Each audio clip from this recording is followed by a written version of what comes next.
అసలు శ్రీకృష్ణుడు స్త్రీలోలుడా 16,000 మందితో శృంగారం చేశాడా? మీ ప్రశ్నలకు సమాధానం ఇప్పుడే తెలుసుకోండి. 16,000 మంది గోపికలను శ్రీకృష్ణుడు పెళ్లి చేసుకున్నాడు కదా, మరి స్త్రీలోలుడు కాదా అనే క్వశ్చన్ మిమ్మల్ని ఎవరైనా అడిగితే అసలు ఇది ఎక్కడ చదివారో చూపించమనండి. ఎందుకంటే ఇది అసలు అవగాహన లేకుండా అడిగే ప్రశ్న. ఎందుకంటే శ్రీకృష్ణుడు వివాహం చేసుకున్నది గోపికలను కాదు, రాచకన్యలను. ఎవరా 16,000 మంది? నరకాసురుడు చెరపట్టిన రాచకన్యలు. వాళ్ళంతా గోపికలు కాదు.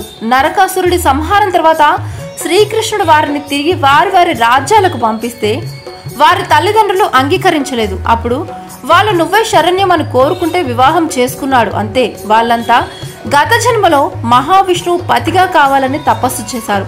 అందుకే ఈ జన్మలో అయినా తమ కోరిక నెరవేరాలని కోరుకున్నారు. ఆ కోరిక తీర్చమని వేడుకుంటేనే శ్రీకృష్ణుడు పెళ్లి చేసుకున్నాడు. ఇక అష్టభార్యల సంగతి ఏంటి?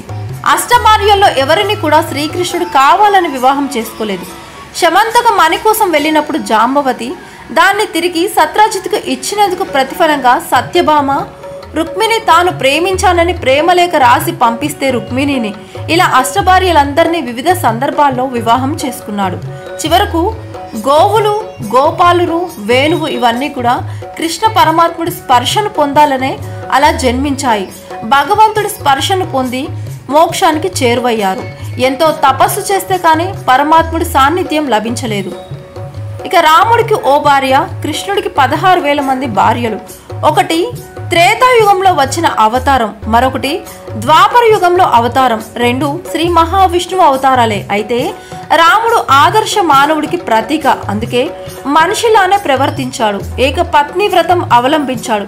కానీ శ్రీకృష్ణుడు పుట్టుక నుంచి భగవంతుడినే అని చెప్పుకుంటూ వచ్చాడు. అందుకే పుట్టుక నుంచి అవతార పరిసమాప్తి వరకు ఎన్నో లీలలు ప్రదర్శించాడు. ఇక లీలలు 2 రకాలు. ఆదర్శ లీలలు అంటే కులమత భేదాలు లేకుండా అందరితో కలిసి చద్దన్నం తిన్నాడు, వెన్న దొంగిలించాడు, అల్లరి పనులు కూడా చేశాడు.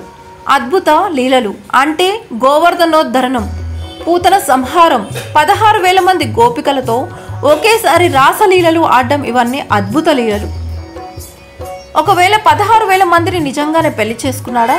ఇప్పుడంటే పెళ్లి ఒక్కరోజు వేడుక, కొన్ని సందర్భాల్లో గంటలో ముగిసే సంతకాల పెళ్లిళ్ళు. కానీ అప్పట్లో పెళ్లి అంటే 5 రోజుల వేడుక. మరి 16,000 మందిని పెళ్లి చేసుకోవాలంటే ఒక్కొక్కరికి 5 రోజుల పాటు కేటాయిస్తే 200 సంవత్సరాలకు పైగా పడుతుంది. కృష్ణుడు జీవించింది 125 సంవత్సరాలు మాత్రమే. అందరినీ పెళ్లి చేసుకోవడం ఎలా సాధ్యం?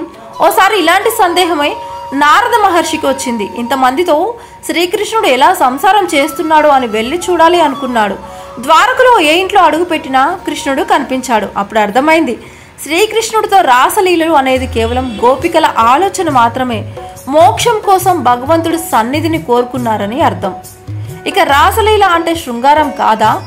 రాసలీల అంటే ఈ తరానికి తెలిసిన విషయం అదొక్కటే. కానీ మీరు అనుకున్నది కాదు. అదో ఆధ్యాత్మిక తన్మయత్వం, మోక్షానికి చేరువయ్యే మార్గం మాత్రమే. బృందావనంలో నిధివన్ అనే ప్రదేశంలో రాసలీలలు ఇప్పటికీ జరుగుతుంటాయి. ఇప్పటికీ అక్కడ రాసలీలలు జరుగుతున్నాయనేందుకు ఎన్నో సాక్ష్యాలున్నాయి. అసలు రోజు అర్ధరాత్రి అక్కడ ఏం జరుగుతుంది?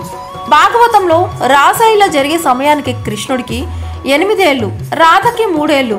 రాసలీలల గురించి వ్యాస మహర్షి అందించిన భాగవతంలో 29 నుంచి 33 అధ్యాయాల వరకు ఉంది. ఈ 5 అధ్యాయాలను రాస పంచాధ్యాయాలు అని పిలుస్తారు. ఇక వీటిని శ్రద్ధగా పారాయణం చేస్తే మితిమీరిన కామం కంట్రోల్ అవుతుంది. అంటే శృంగారానికి సంబంధించిన రాసలీల చదివితే శృంగార భావాలు పెరగాలి కానీ తగ్గడం ఏంటి అనే సందేహం రావచ్చు. కానీ అదే కదా భగవంతుడి లీల, రాసలీల ఆంతర్యం. ఇక ఈ వీడియోపై మీ అభిప్రాయాలు ఏంటో కింద కామెంట్ రూపంలో మాకు తెలియచేయండి. ఈ వీడియో కనుక మీకు నచ్చినట్లయితే లైక్ చేయండి, షేర్ చేయండి. మా ఛానల్ని వెంటనే సబ్స్క్రైబ్ చేసుకోండి.